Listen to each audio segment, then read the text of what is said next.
কোচবিহারে বিশ্ব কবিতা দিবস উদযাপিত। দুর্নিবার মাসিক ম্যাগাজিনের উদ্যোগে কবিতা উৎসব।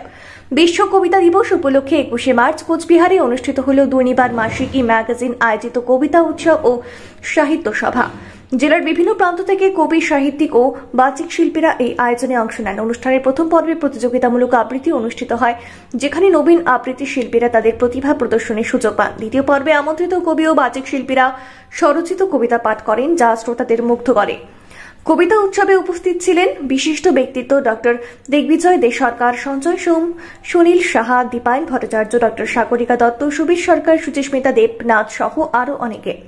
তাদের আবৃত্তি ও কবিতা পাঠ অনুষ্ঠানে এক অনন্য আবহ তৈরি করে। এই আয়োজন কবিতা ও সাহিত্য প্রেমীদের জন্য এক মিলন মেলায় পরিণত হয়, যেখানে শব্দ ও ভাবনার বিনিময়ের মাধ্যমে সাহিত্য চর্চার নতুন দিগন্ত উন্মোচিত হয়।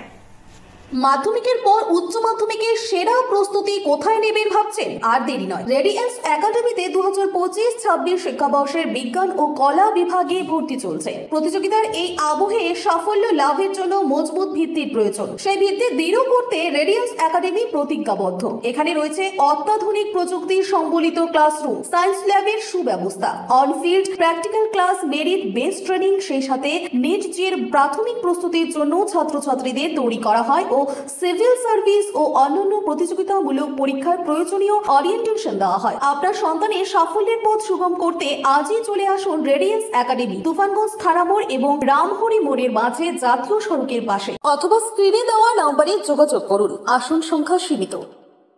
আজকে আপনাদের যে এখানে কবিতা উৎসব হচ্ছে, এই বিষয়ে কি বলবেন? আজকে কবিতা উৎসব মূলত ইউনেস্কো 1999 খ্রিস্টাব্দে 21শে মার্চকে বিশ্ব কবিতা দিবস হিসেবে ঘোষণা করে।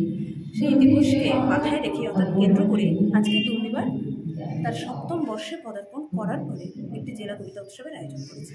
এই জেলা কবিতা উৎসব মূলত দুটি ভাগে হয়েছে।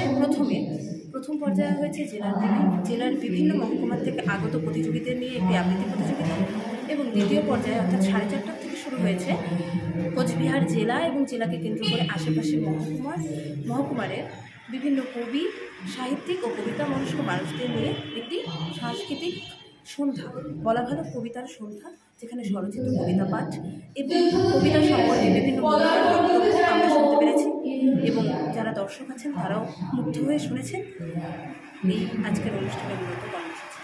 আপনার নাম ও পরিচয়? মধুমিতা ঘোষ, এবার মাসিক